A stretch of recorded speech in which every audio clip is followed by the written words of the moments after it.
Hello,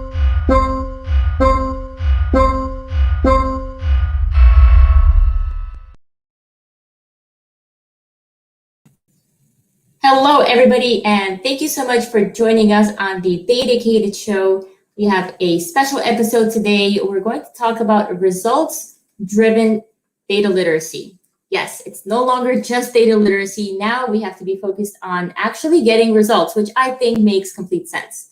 We're going to be joined here today with the CEO of QuantHub, Matt Cowell, and then later on, we're going to go ahead and bring on Kimberly Sorrell, who's the Director of Information Management at Southern Company. All right, before I bring on Matt to talk about results-driven data literacy, I want to ask you all a question. So as you're joining, always I'd like to know where you're tuning in from. That's a simple question. But another question I have for you, and it's a yes or no question, is do you think that the current state of the learning environment works for the working professionals, right? So if you're a professional at an organization and you're getting some sort of access to learning in data science or any other types of learning platforms, do you think it is effective? So are the current state of the learning processes, are they adequate for you personally? All right, so as you're typing in those answers, I'm going to go ahead and bring Matt Cowell up on our virtual stage here. Hello, Matt. Welcome to the show. Hey, Kate. Good to see you. Good to see you as well. And your two guitars with all your music in the background. Always love to see that. Yeah, we're going to have a special LinkedIn Live music session here today. Yes. Can you pick up one of those guitars now? And, yeah, I am kidding. That's going to be the encore, actually. When there's like a roaring, a thunderous applause at the end, we'll come up for the encore. That would be perfect. I personally would love that. So, Matt, for those who are not familiar with you, can you tell the audience a little bit about yourself and do a quick intro of QuantHub? Sure. Yeah. I'm the CEO at QuantHub. Traditionally, kind of a product and tech guy. Worked as a CTO at a software company in the health and wellness space, and we actually started doing some data science and got to meet the founders of QuantHub, who were running a data science consulting company, and found it to be just exceptionally hard to hire data scientists, to figure out who had the skills to do the job and who didn't, and then also to really upskill people in data literacy, data science, all the a lot of these challenges that most companies have today, and actually joined QuantHub before we really had a product or anything, and that was about 3 years ago. And so now we've evolved a little bit into really a kind of in the flow of work upskilling solution focused exclusively on data skills, which seems to be a relevant skill these days. Really? Data skills? I don't know. I figured you would disagree, Kate. I know you're not passionate about it. I mean, yeah, I only have a pillow with the word data in it, but Exactly. Yeah. I feel like data skills are if they're not the number one skill yet, I think they're becoming the number one skill that's in demand absolutely. these days. Yeah, Yes. it's just a must-have. I mean, it's almost like communication skills. It's we talk about computational literacy was a thing. It's been a while now. Data literacy is now at that level. Data literacy, yes. So that brings me to my very first question to you, Matt. For the most part, I think generally people kind of have a sense of what is data literacy, right? It's being able to read, write, analyze, communicate with data. But what would you say is results-driven data literacy? How would you define that? Well, I think it goes back to really the question you asked, honestly, of the audience, which is, is the current sort of learning environment, are the learning technologies or the learning solutions, is that working in today's workforce? And my answer, I didn't put it in the poll per se, but my answer would be no. And there's plenty of data to back that up.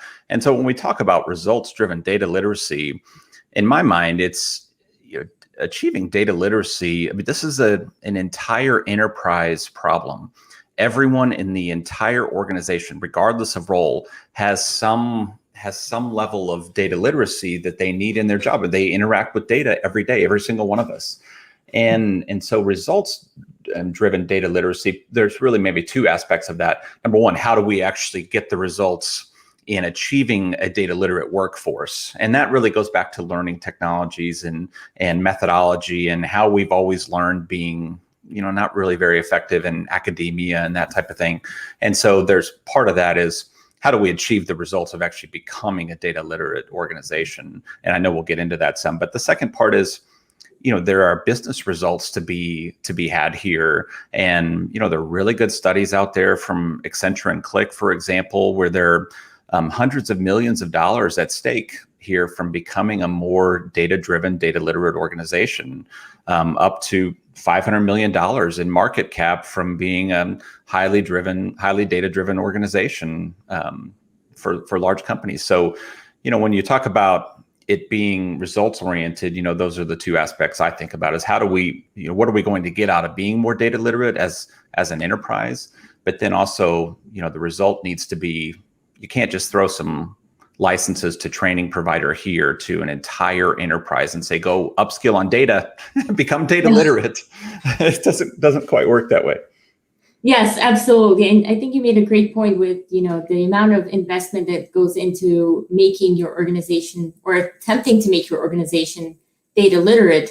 Why do you think there's so much, money, investment, and effort that goes into this? Why do companies want to be data literate?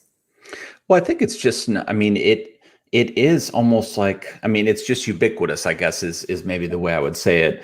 It's just not optional anymore. And so, people oftentimes when they're, when we're talking to a company about implementing QuantHub or whatever, typically we'll talk about ROI and these types of things that oftentimes, go into decision making. And there's no question there's value to be had that you can quantify, but it's, at some point in, let's say the 80s, it just wasn't optional to not know how to use a computer. And so it's, at some point it just becomes, this is how work is done. And it's no longer optional, regardless of the ROI or all these dollars that and research that people throw at you. It just becomes ubiquitous across the entire landscape. Whether it's someone that's in, it doesn't matter the role, right? It could be a person in customer support.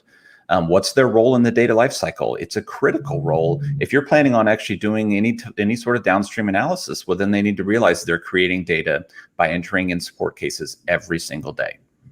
Yeah. And so to get any value out of that data, which their studies, Accenture had a study that showed that I think it was 60 to 75% of data goes unused. And, so there's so much value that is untapped. And, it's just, a lot of it's because we don't have the data literacy skills across the enterprise to produce quality data, to understand how it would be used, to understand my role in the data lifecycle, the data and data stewardship, that type of thing. And then getting down to the advanced analytics skills to actually do something with it. That's a part of it as well. But, it all starts with who's creating the data. Yeah, and I've actually seen a percentage that I think is even higher. It's like 80 or 85% of data that's collected is never used. And I don't know if it's because it's bad data or people simply don't know what to do with it or don't have the skilled individuals or technology to go ahead and work with that. I'd say yes. It's a little bit all of those things, right?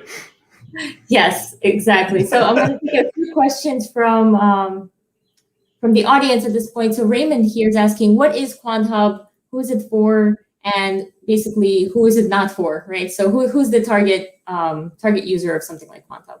Yeah, QuantHub is an upskilling solution really focused on data. And so when I say upskilling, this is not your traditional training solution. This is if you've heard of micro learning, sort of 10 minutes a day, continuous learning. That's what we are. So we got our start as an assessment solution for hiring. So we have large companies, HP, McKinsey, that use us for hiring. So when they're hiring data scientists, they'll send our assessments to figure out who has the skills to do the job. And so we got our start in measuring skill. And then we built on top of that to build an upskilling solution that is always measuring skill.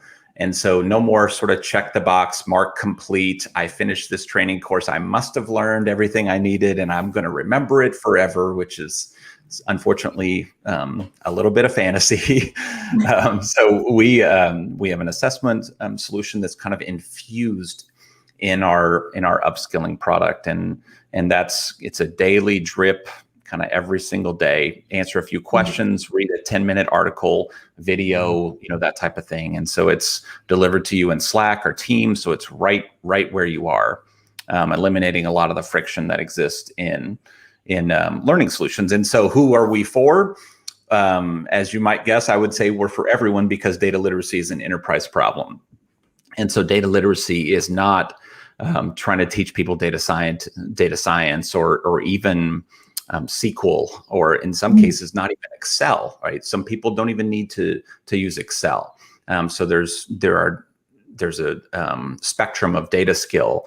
And our intent is to actually cover that entire spectrum, all the way from the person who doesn't even need to use Excel, which is fine, nothing wrong with that, all the way through to the people that are doing machine learning or pipeline building as data engineers.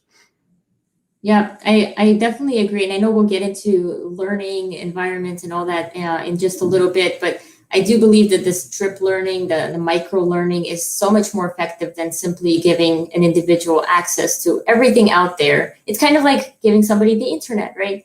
Go find what you need. It's all there. It's free. And just because it's free and available doesn't mean people know exactly what they personally, individually need to focus on.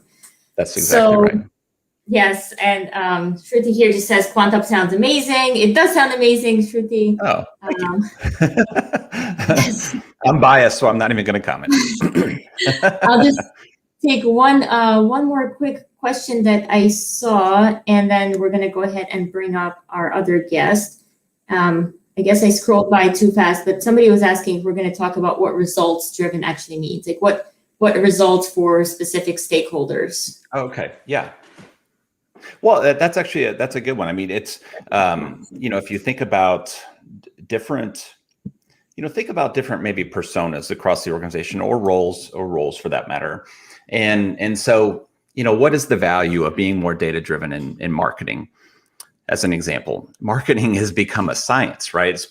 Particularly on the digital marketing side, it's literally become a science. And so if you have a marketing analyst that's working in your digital marketing group, and you're actually you're designing campaigns, you're segmenting the market, you're testing different campaigns, you're actually testing different positioning to different segments of the market. I mean, you're doing A/B testing, which is an element of data. That's one of the things we cover in data literacy, is A/B testing. And so that's an example where the skills that person needs to have as a digital marketer or a marketing analyst very much get into the data realm. And so when you talk about results, then becoming more data driven as a marketing organization is going to lead to higher lead gen, better success in delivering leads to the sales team. And so similarly on the sales team, if you're selling to a technical audience, it goes back to what I said earlier, where it's just not optional for us to be able to talk about data in this day and age. So if I'm a salesperson, I'm selling to any sort of technical company whatsoever, and I'm not data literate, now I can't relate, right? So I can't use ROI to drive the sales process faster. So I'm not really understanding their pain points in terms of data. So I can't use that data to drive that forward.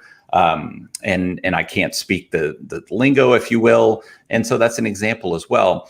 Quantifying this stuff, I mean, data literacy is a bit of we're still early in the sort of journey on data literacy. So there aren't as many studies out there in terms of exactly the dollars. And so I know we all want that, right? I want to be able to say that in the sales process, that 20%, better sales year over year from being data literate. But I mean, it is intuitive though, when you think about what it's like, and as a salesperson or as a marketing person in dealing with data, that you're going to get better results by having that. And it shows in some of the top line number research. I mean, there's a reason that data-driven organizations increase their top line by 3 to 5%, and it's because of being data-driven in all of these different functions. Goes down to customer service as well.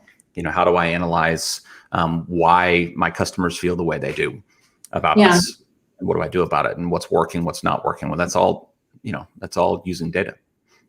Yeah, absolutely. And I can't think of a better way to talk about an example than actually talking through an example with Kim Sorrell. So Kim, I'm going to go ahead and bring you up on the virtual stage here. Hello. Welcome to the Dedicated Show. Hi, thanks for having me today. Hey, Kim. Absolutely. Hi. Thank you for your patience here while we set the stage. So very excited to have you on the show here with us. So Kim, for those who are not familiar with you, maybe you can provide a brief introduction of what is it that you do, what is Southern Company, and just let people know a bit about your journey.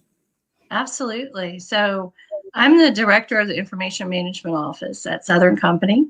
Southern Company is, you've probably seen, depending on where you live, Georgia Power, Mississippi Power, Southern Power. It is an overarching umbrella. I don't know if we should call it umbrella company, but it's the owner of a lot of energy companies, Southern Gas, within the U.S. A lot of those are in the southern U.S., the southeastern U.S., and then also we have gas facilities in like Illinois and Virginia and so forth. Now, Southern Power facilities are all over the U.S. at this juncture, and they do wholesale power. So you'll start seeing other companies like Power Secure and such just as Southern Company starts really working to kind of have a lot of different types of business that's out there.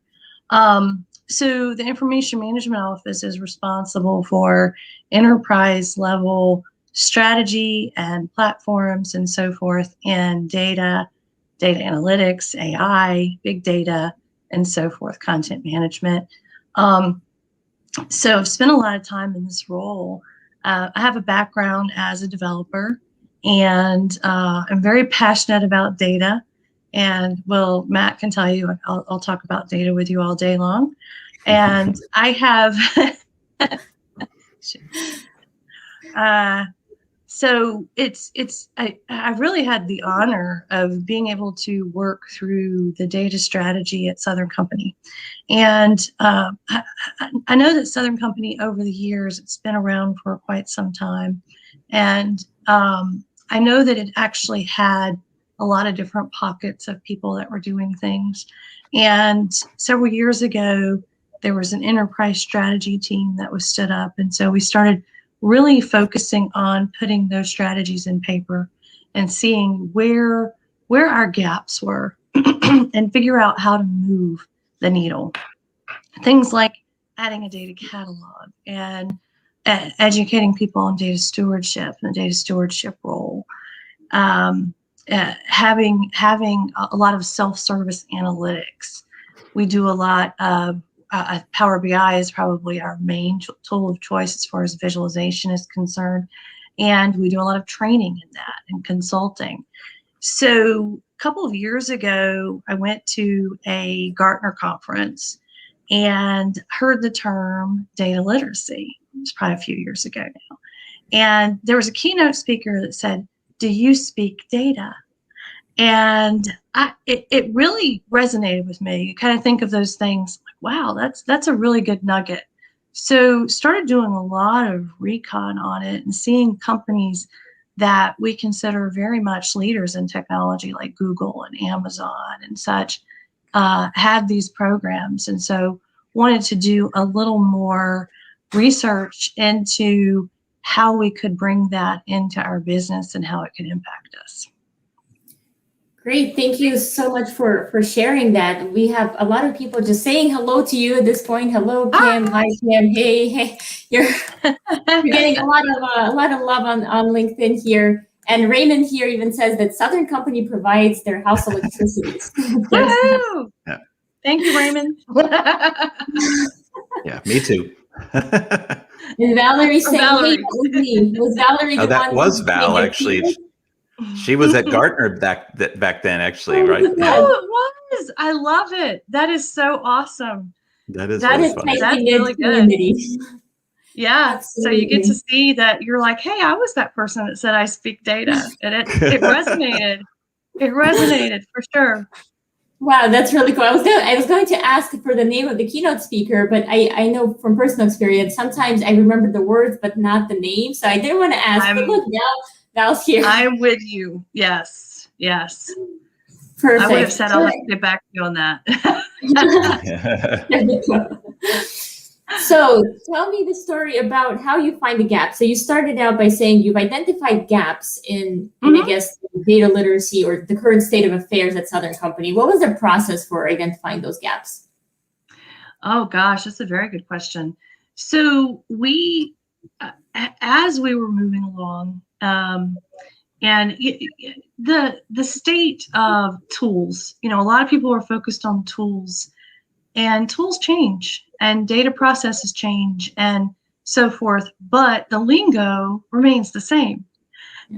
Or, every now and again you might have something new, but just like understanding what type of chart to use, understanding, wow, maybe this is the type of data that I need to be grabbing instead of this type of data. And what wound up happening is, as we were doing these various consulting engagements within our organization, we kept getting a lot of the same questions over and over again. And we would see people engage and not really know what they were spending money on. And so we spent a lot of time really not really knowing that honestly, it was when I heard about that I started going, oh my God, we have that problem and we need to solve it. So I knew we had the problem. I just didn't know really what to do about it at the time, and was newer in the role. And I remember coming back and talking to people about it and such. And so, there are different types of, some people felt like, well, maybe it should be data science literacy, but we really wanted to make it available to everyone and to be able to work through it at your pace, to be able to glean things that you're going to be able to utilize. Since we have put the program in place, and we're relatively new, we compared some folks. We actually talked to within the energy sector. We have Utility Analytics Institute. We have Unite. And so you can actually put out surveys to your peers and say, hey, what are you doing in this space? And so we had a good mix of responses. Some said, I'm not doing anything, but tell me what you wind up doing. Some said, hey, we know that's on the horizon. Others say, hey, we're developing it ourselves. One of the things, and then others said that they were kind of vetting some different vendor options as well. I think one of the reasons that we really liked the vendor option that we did decide to go forward with is because people can go in and take assessments, and it really, people will say, hey, Kim, what's the syllabus? So you get to kind of develop your own, and it's really focused on what your knowledge is. So if you need a little more help in one area than the other, that is the area that it's going to focus you on. So it's a little bit different than going and attending maybe a week-long class where everybody's taught the same thing, because everybody is going into this with a different set of skills. If you're a data scientist, you maybe you need a refresher on bar charts, or I don't know. I think so. Everybody starts out as a data citizen, and they're able to progress based on how they do on various assessments, and they do upskills and such, but they're able to progress to other personas. I think it's personas, right, Matt? Okay. Yeah. And so they become storytellers, data explorers, so forth. One question, and I've been talking a lot about this too. We have talking technology. That's a way for us to kind of get out and talk about different technology initiatives and stuff throughout the organization. I've been talking to different groups that say, hey, we want to know a little bit more about it. So I spoke with a group earlier this week, and I thought it was really interesting because it was a group of people from network security.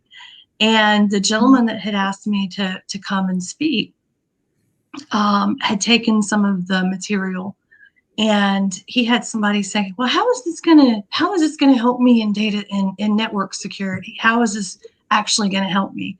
So kind of that the results are really going to be, a lot of them are dependent upon what you're doing day to day and how you are able to utilize it. But one thing that he said is, hey, I've taken a couple of assessments, I've done some upskills, and I actually was having to go through and do some estimates for a big project that's coming up, and doing communication with people. And he said it really made me think about the type of data that I'm getting, how I'm presenting it. Am I presenting it the right way for people to understand? And I'm giving them the right thing. And I'm like, wow, I'm going to steal that. So I'll have to let them know I have now. But it's really interesting because I think everybody has kind of their own value story. But as far as a value story overall, what we're really looking is we're providing feedback surveys and stuff to people that are taking it, getting their feedback, getting hey, I would like to see this improvement, or it would be really nice if I had known this up front. Making sure that we are able to continue to improve upon the program. But kind of what our message has been is it's really to help people get to that, 85, 90% or whatever of data that's unused. Yeah. Absolutely. And Val's just jumping in here saying that that's a great story, very real and relatable. I completely agree, Valerie.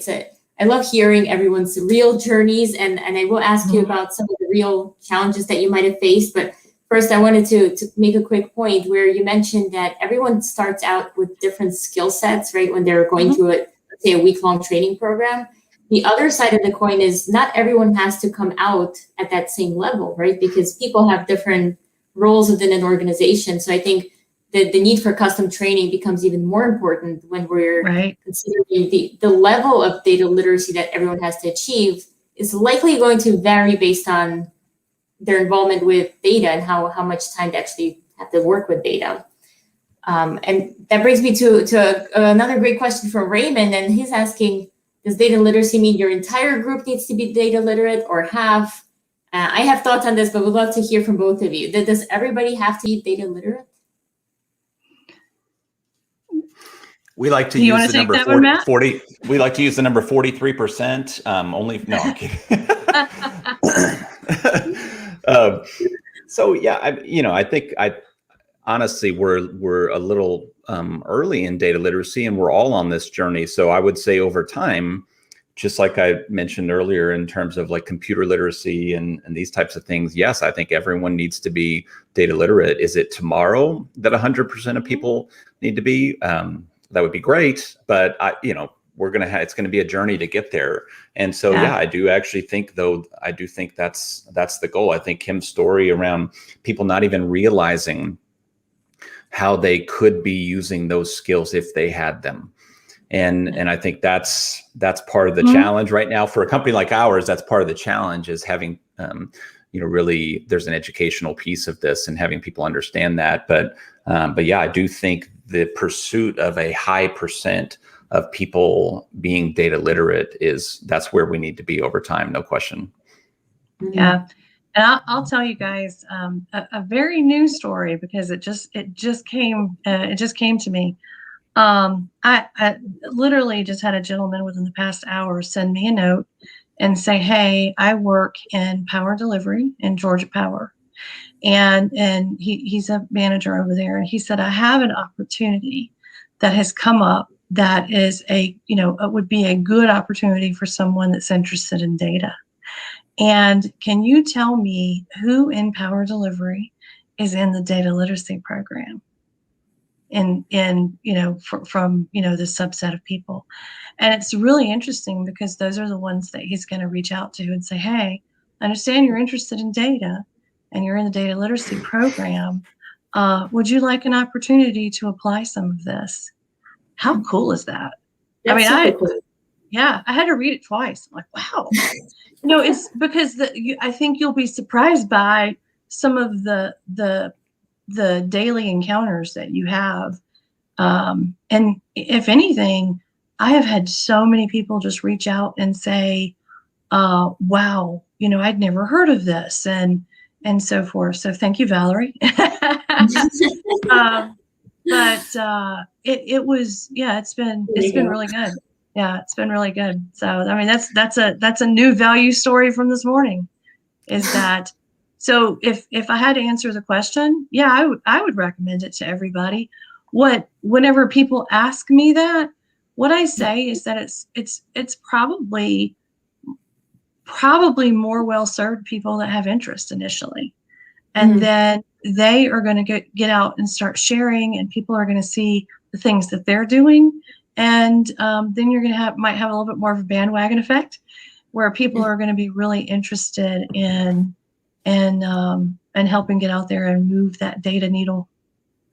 One thing that's been really encouraging, Kim, in working with you guys is that early on, even early on, I believe the number last time we talked was 50%. Around 50% of the people that have actually signed on for the program have been outside of IT, which I was ecstatic by that number. Actually, it's more like 70.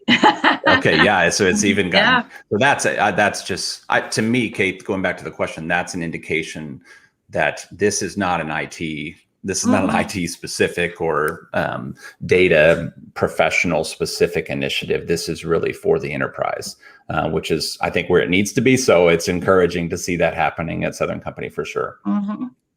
Yes, absolutely. And I speak to clients all the time for different industries, and they're really focusing on upskilling or adding digital skills as part of their offering to all individuals across the companies. And I think it's smart to focus on those who are not in IT, because those in IT probably already know data literacy to an extent, right? They know what they're dealing with. If they're working with data all day. I think it's important to capture that other % of individuals who are not familiar with it. And speaking of numbers, I wanted to ask, can you talk a little bit about the journey from how you guys started working together? How many people initially signed on to the QuantHub or took the assessment, and then where those numbers are now? Yeah, sure. So we started out, I think we had 30 pilot participants. So we did a pilot. And our goal for that pilot was to select people from just, one or two people from a lot of different areas. So we had, I think, 10 people from the business. We had 20 from the technology organization.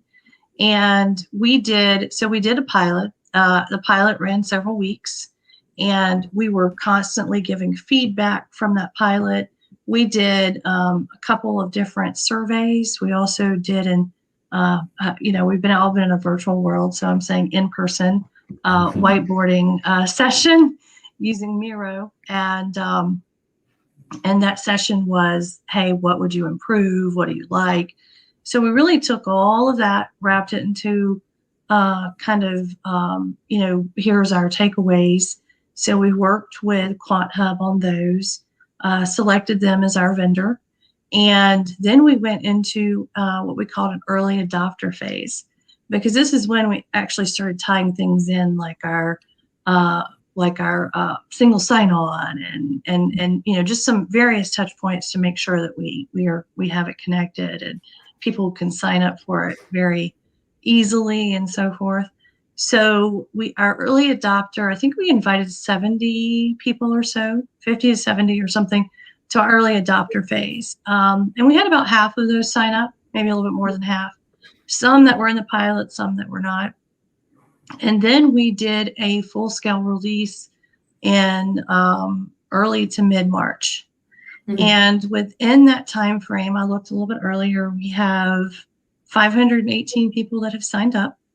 We obviously have many, many thousands to go, but we have a lot of people that have been have been really interested, and some that have taken it have reached back out and said, "Hey, I really love this." So we're going to give them probably a little bit more time, and then do another survey and so forth, and just make sure that we have kind of a forum for them to be able to provide feedback. That's really great. Thank you so much for sharing. That's really fast, a really quick ramp up as well. And I'm just curious, are the individuals coming to you and saying, "Hey, get me into this program," or is it being rolled out to different departments over time?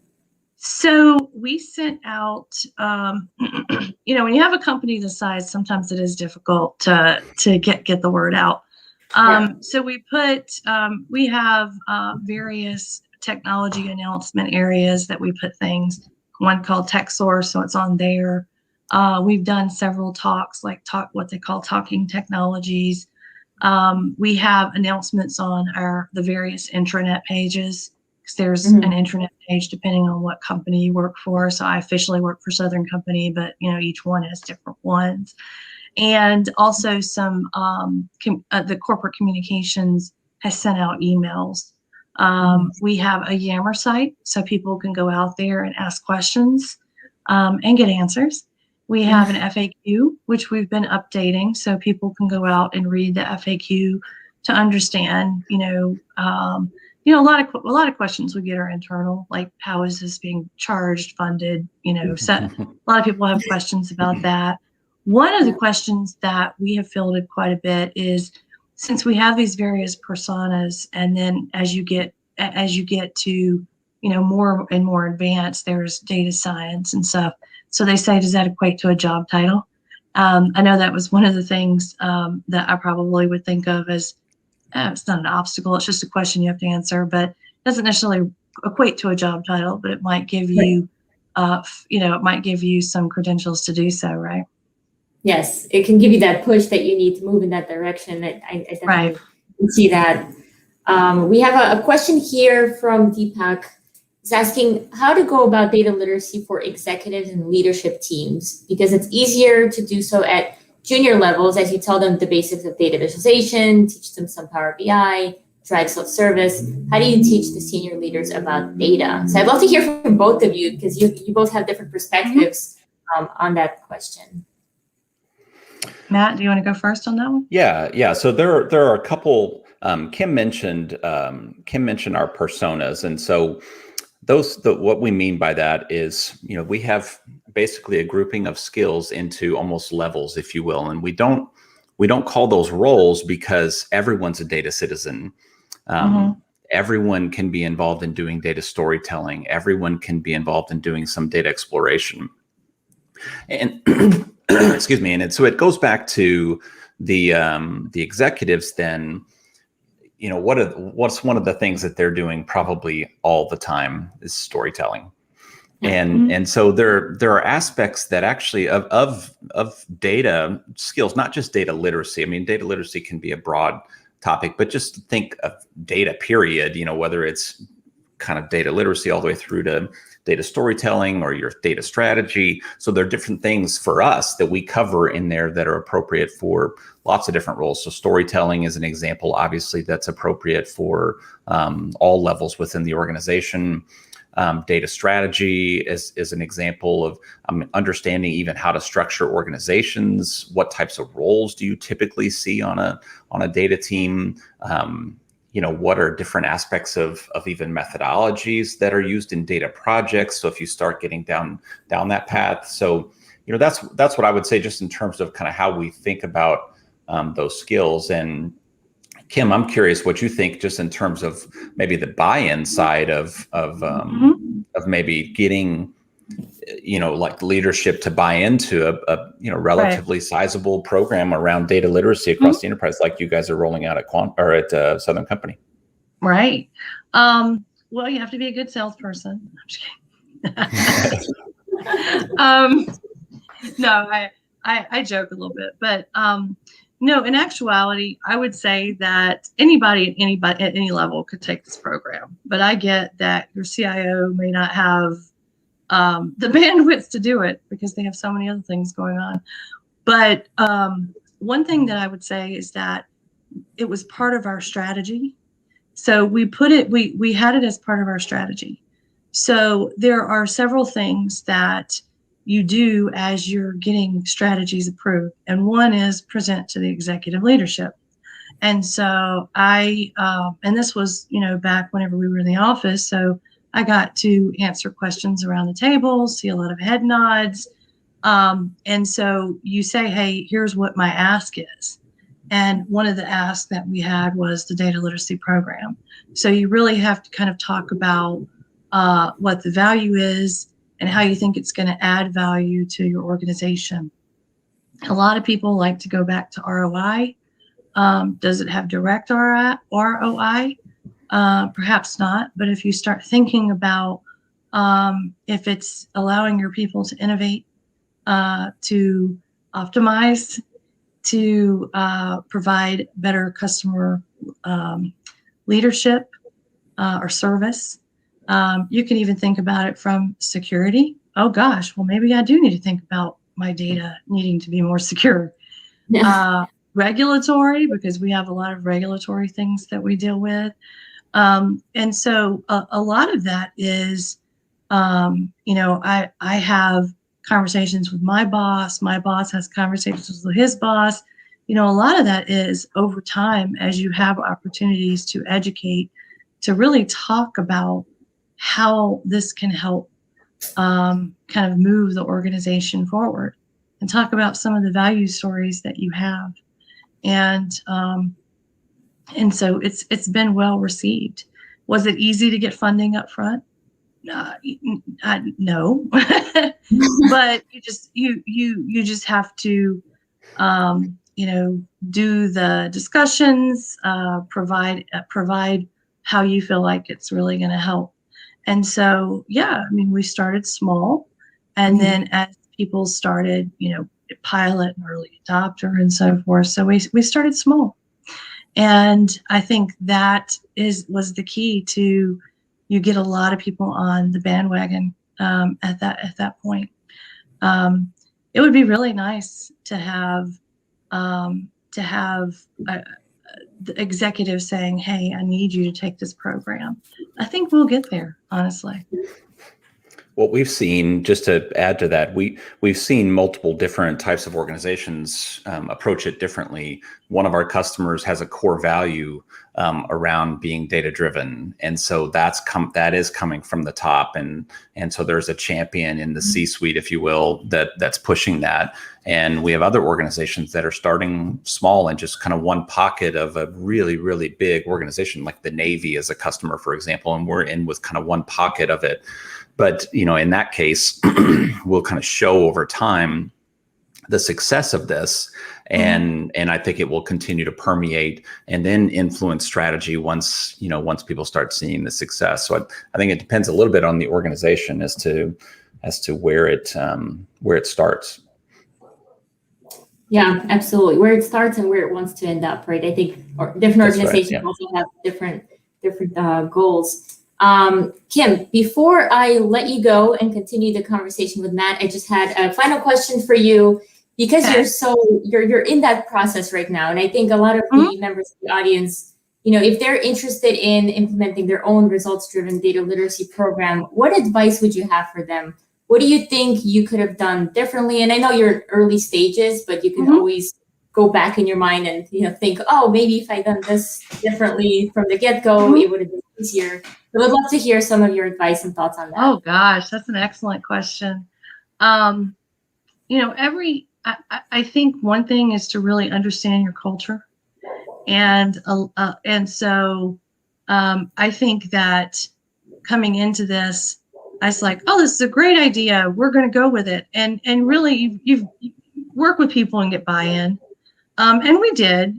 Please don't think I didn't, but you do have to be willing to have the conversations and provide the examples, and have some strong information to back you up, because it is to a lot of people something they haven't heard of yet, and a little more novel for us people that aren't dedicated. Love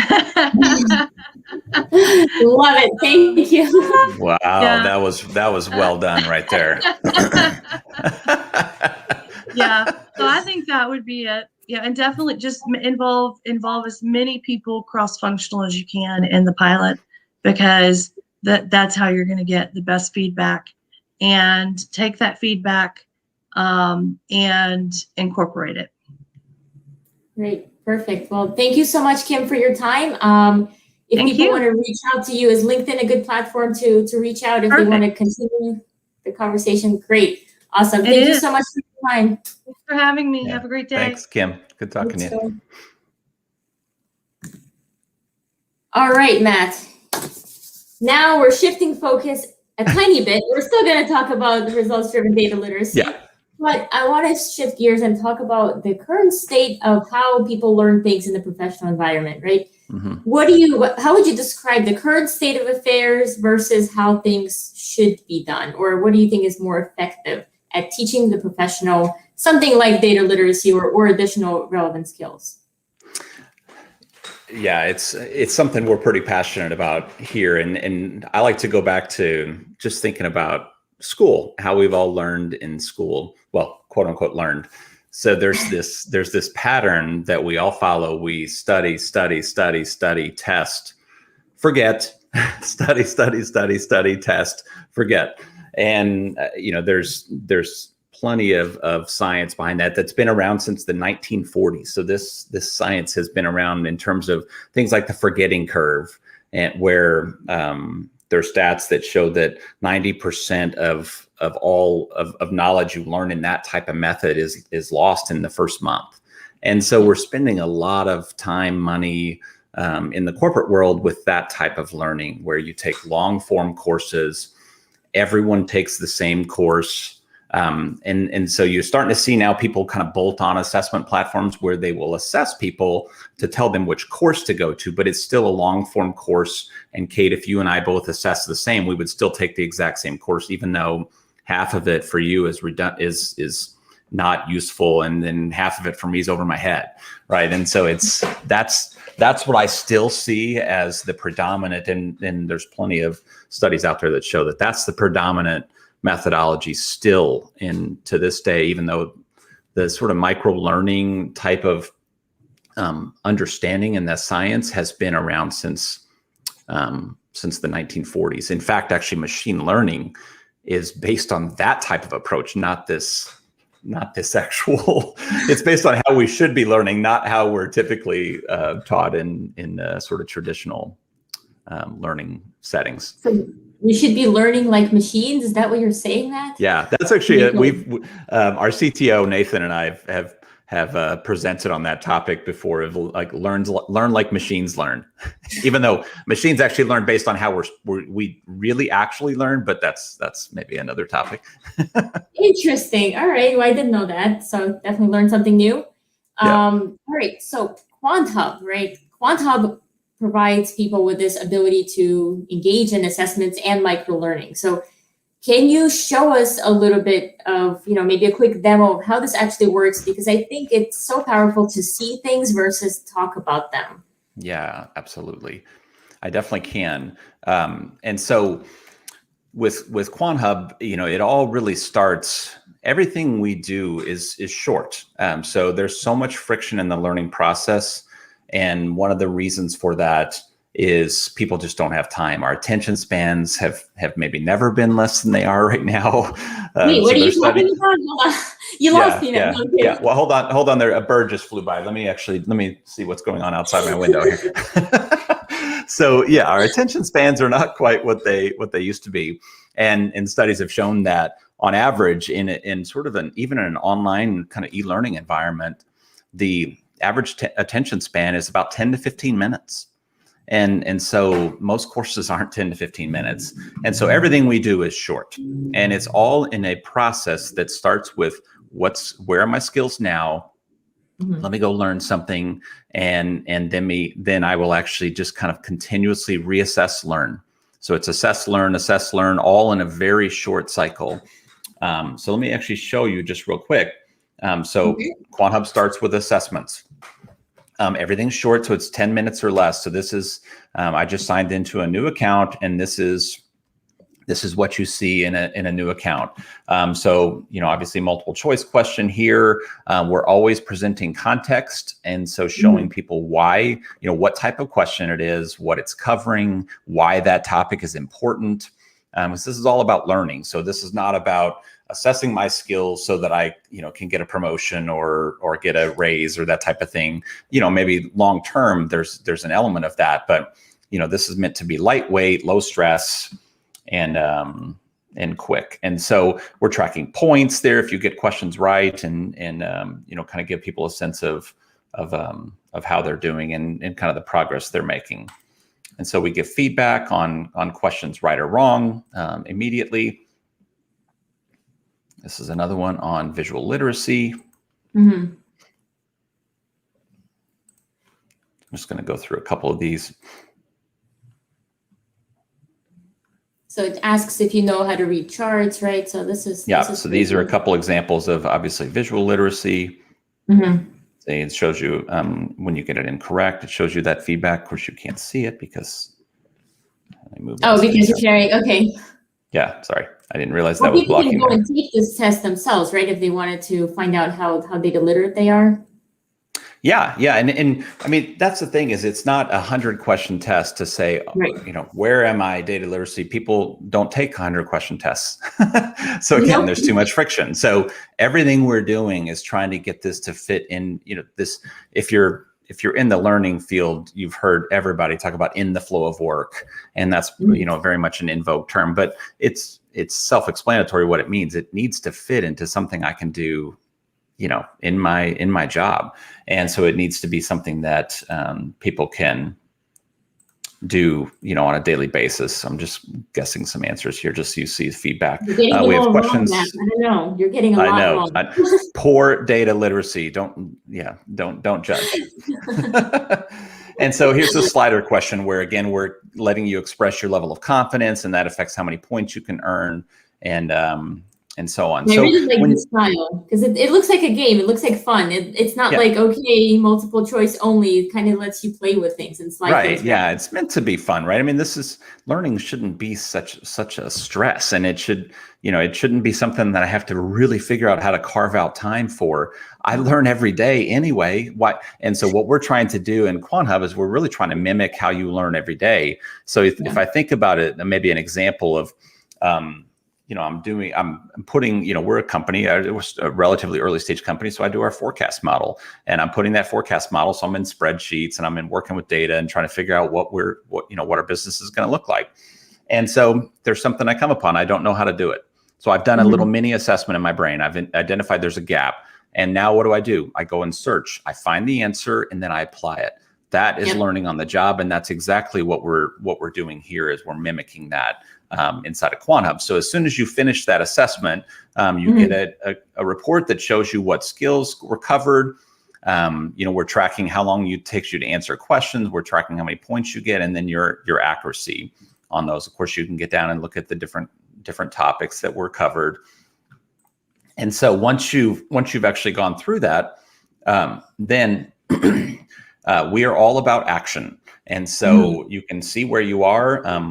Kim mentioned the different levels that we have here. So everyone starts at a data citizen, and it's out of 300 point scale, and you eventually unlock, basically get your badge for data citizen, and you start unlocking additional levels and additional types of content. And so the way this works is I just took a knowledge check, and now it's as simple as saying, here's some what we call scavenger hunts that are, these are actual learning. These are basically learning exercises where it's a scavenger hunt because it's following a learning methodology that's based on presenting you with questions before you actually consume some sort of learning resource. And so it sort of triggers in your mind what you're looking for. And so it's a digital scavenger hunt. So I see the questions, they're grayed out, so I don't necessarily answer them yet. And so we're looking at different data quality measures.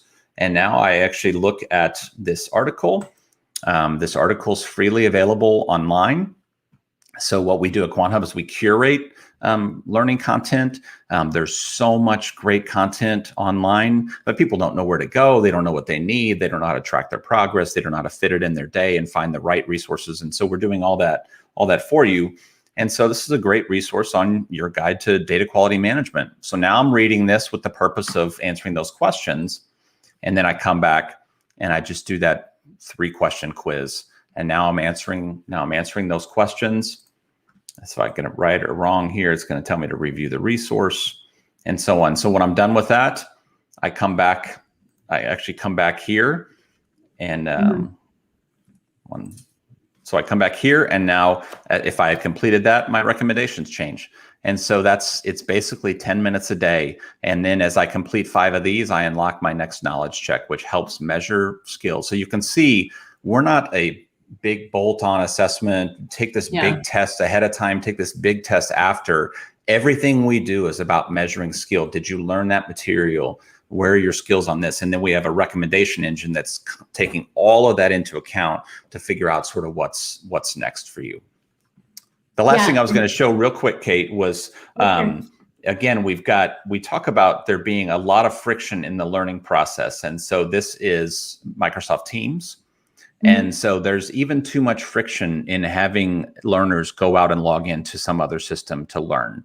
It needs to fit into what they're doing every day. And so everything I just showed you comes to you also through Teams or Slack. And so now it's going to say, here's your learning resource for the day. So it's going to give you a prompt. It's 10 minutes. So maybe you're in between meetings or you're drinking coffee and you need a mental break from what you're working on. Go spend 10 minutes learning something. It's right there in Teams or Slack. And then again, we're going to ask you a couple questions to see if you learned it. This is awesome. And after, let's say, my skills improve, I can actually visually see those the bar chart that you had, those 4-level data sets, and you can actually visually see the results, right, as I get better. That's absolutely correct. Yes. That would excite a lot of people because people want to see their progress versus, okay, I learned something, great. If you see your progress, I think it goes a long way. And we do have some questions that just came in. Scott's asking, where can I do this test? He's on the QuantHub site now. People are asking to share links. People want the quiz. I think people like to do assessments and kind of get a sense of, hey, where do I fall out amongst others? So how do anyone listening today, go ahead and you can create a free kind of individual account. Go to upskill.quanthub.com and test and learn away. So individuals, you can go ahead and jump in there to get like the Teams integration and single sign-on and all that kind of stuff. Obviously, that's going to be in more of a corporate environment, but everything I just showed you here is, you can just log in there and as long as you agree to answer my email and give me some feedback, jump on in there. Awesome. And Deepak likes the integration with Teams. I think that's so powerful when you can actually get the learning environment and meet people where they are. Right? If they're on Slack, if they're on Teams, you can integrate with that. That's really cool. Absolutely. Heather sent the link. Raymond's asking if you can demo this to their company Teams right now. So there's right now. Yes, I'm free in 2 minutes, Raymond. That's awesome. I love that. We do have more questions and comments coming in that we're not going to get to because of time. But maybe if we can quickly address a question here from Kush. He's saying, as part of a data science team, one of his biggest issues is the problem of data authenticity, right? So it's research papers or institutional issues. I'm guessing the question is, all those resources that you're linking to, do you verify that these are valid, that they're accurate and timely and all that good stuff? We do. So we have a content curation team, and of course we have a process around that to ensure that the resources. So basically everything in our system is tagged at a very granular level by exactly the skill that's covered. And so we're verifying that. We're verifying whether it's a quality source. We're verifying that it's the that it's referencing materials, if they're actually making statements that are data, so there's a whole host of, as you can imagine, kind of QA type of criteria that we're doing. And then, over time, so actually it's like any sort of machine learning problem, right? You start doing it manually oftentimes, and then you automate. And so we're kind of in the process of doing that, actually. So we have eyes on those right now. All of the resources that we recommend, and we have like 2,000 learning resources that we have in the system that we're recommending across all of the topics across data, and we're adding hundreds per week to that. Wow, that's a lot of resources, and I agree. There's so much already available that there's no need to actually create more resources. It's just a matter of curating and giving people access to the right stuff that that can help them develop the skills that they're lacking. So I think it's a fabulous solution. I'm really glad I learned about QuantHub, and today's session was really, really great for me personally. Hearing Kim's story and your inputs was really powerful. So Matt, I know we're slightly over time, but at this point, I want to thank you so much for going live on the Dedicated show with me today.